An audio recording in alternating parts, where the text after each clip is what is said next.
एक बार की बात, वह एक ब्राह्मण जो है काशी जी में वेद शास्त्र पढ़कर ज्ञानी हो गया। ज्ञान के साथ साथ उसका घमंड भी आ गया। ओहो, मैं तो अपने गांव में, अपने नगरी में जो है सबसे ज्ञानी आदमी हो गया, मेरे से बड़ा तो कोई ज्ञानी नहीं। जब इंसान का घमंड आ जाए तो उसने वह काशी नगरी छोड़ दी और अपने गांव में आ गया। गांव में आ गया तो उसका तो वही चषक भाई, मेरे से बड़ा तो कोई है ही नहीं ज्ञानी। क्यों किताब पढ़ कार्य, किताब पढ़ने से भाई ज्ञान होगा के? वो तो सोच लिया कि वेद शास्त्र पढ़ लिया, इससे बड़ा तो कुछ है ही नहीं, यही कंटेस्ट हो गया। अब क्या जरूरत है किसी की वो करनी, मेरे से बड़ा ज्ञानी कोई नहीं।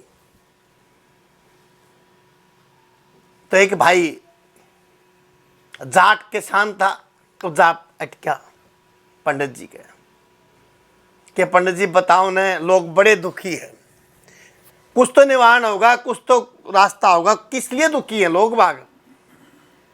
तो ब्राह्मण कहने लगा, जो पंडित जी थे, जो महाराज जी थे, कहने लगे कि भाई इंसान परेशान इसलिए होता है रे भाइयों, संसाधन कम हुए इसलिए परेशान है, धन की कमी है इसलिए आदमी दुखी है। भले यह तो बात ठीक है, अगर जिसका धन की कमी है वो तो परेशान, मैं मान लूं, अरे भले मानस मेरे तो अच्छी 100 बीघे जमीन रही, सब कुछ रहा, धनवन सब कुछ है, और मैं फिर भी दुखी हूं, मेरा भी निर्माण बता दे, मैं दुखी क्यों हूं? मैं तो क्या है कि भी परेशानी को ना, मैं फिर भी दुखी हूं, बता तो सही। पंडित जी कहने लगे, भाई बड़ा सोचा, सोच साच कहने लगे, भाई तेरे बारे में बता तो दूंगा। तो बोला पंडित जी एक बात और सुनो। बोले हाँ, अगर मेरे बारे में मेरे दुख के कारण बता दोगे तो मैं जितनी मेरी धन दौलत है, जितना मेरी प्रॉपर्टी है, जितना मेरा सब कुछ है, मैं तेरे नाम कर दूंगा, अगर तू बता देगा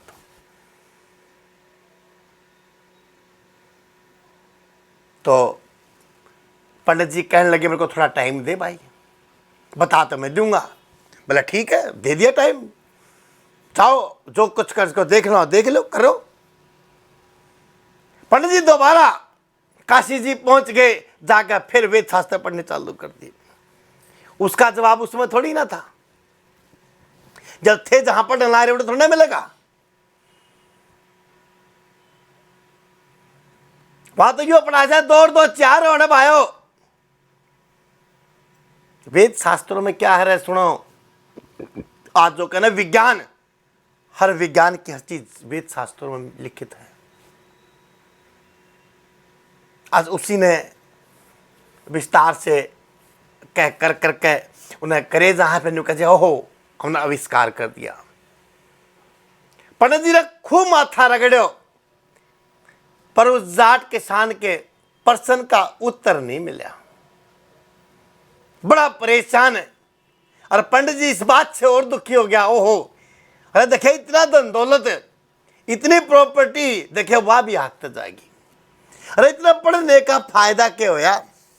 और वापसी चल पड़ा। रास्ते में जो है एक बेखार ने देख लिया पंडित जी। ओह, पंडित जी बड़े दुखी है, कहने लगी कि महाराज आप परेशान क्यों हो? बोला कुछ नहीं। मतलब ना बताओ तो सही, क्या पता मेरे पास जवाब हो उसका। देखिए मैं भी बहुत गुम हूं, पूरी नगरी में भिक्षा मांगू, तो क्या पता मेरे पास भी कुछ हो। तो पंडित जी ने सारी की सारी वो बात जो किसान के साथ हुई थी पूरी बता दी। तो आप बेखान कहने लगी, ले कोई बात नहीं, इसका जवाब तो मैं दे दूंगी। फिर बोला देन है, बोला पर 2-4-5 दिन जो है तेरा मेरे साथ रहना पड़ेगा। वो काशी पड़ा हुआ पंडित जो किसी के हाथ का पानी भी कोई ना पीवा, वो भी अपने आप खुद मांझ मुंझ के पीने वाला है, और बेखारी ने देख कर वैसे ही निम्न दर्जे की आंखें करके देखने वाला, वो कह रहना, पर वो कहा रहे ओहो जया जवाब दे देगी 2-4 दिन में क्या बिगड़ेगा है? अरे किसान का तो सारा माल मिल जाएगा ना। अरे बात सोच के बोला ठीक है, मैं 5-7 दिन तेरे साथ रह जाऊंगा। जब 5-7 दिन रहते रहते हो लिए कहने लगा, माते अब तो बता दे उसका जवाब है। भला बता तो दूंगी, पर तो ना मेरे साथ है ना भीख मांगनी पड़ेगी जब बताऊंगी। बोला मैं कर्मकांडी पंडित पढ़ा ले क्या, काशी के वेद शास्त्र पढ़ने वाला, मैं भीख मांगूंगा क्या? देख भाई, अगर प्रश्न का उत्तर लेना है तो आपको भीख तो मांगनी पड़ेगी। कहते ठीक है ले। अगले दिन तो उसके साथ झोल झंडा ठा लिया। 2-4 दिन भीख भी मांगी। भीख मांगने के बाद जो है भाईडो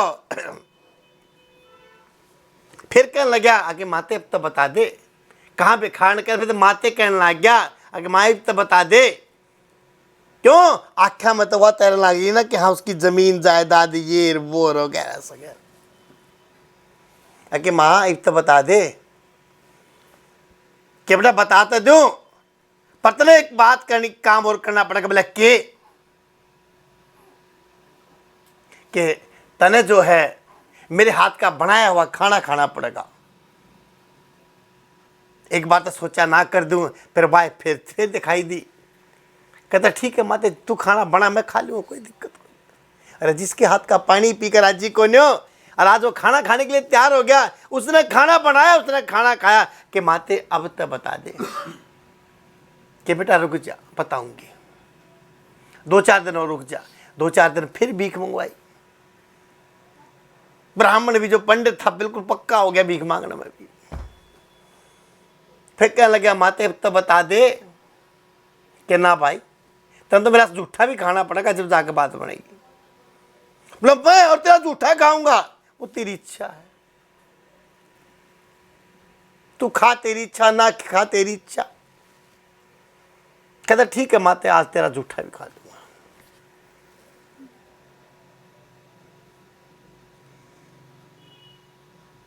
उन्हें खाना खाया, उसके बाद ब्राह्मण ने खाना खाया उसी पात्र में। खाया तो खाने के बाद कहते माँ अब तो बता दे। कहता यही तो जवाब है जो तू पूछने ला रहे, यही तो जवाब है।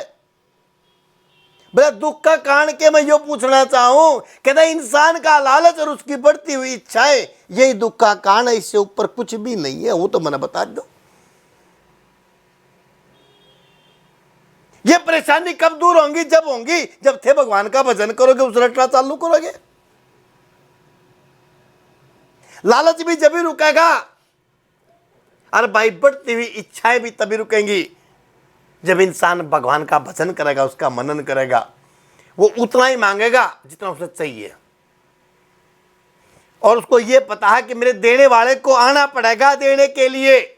जितनी ये आभास होने लग जाएगा देखेरा मैं उसके लिए उससे मांगने लग रहा हूं, वो देना होगा, उसको कष्ट होगा। जब ये भाव चालू हो जाएंगे वो देना होगा अपने आप। इसलिए परेशान होते और कोई परेशानी कोई ना किसी का भी।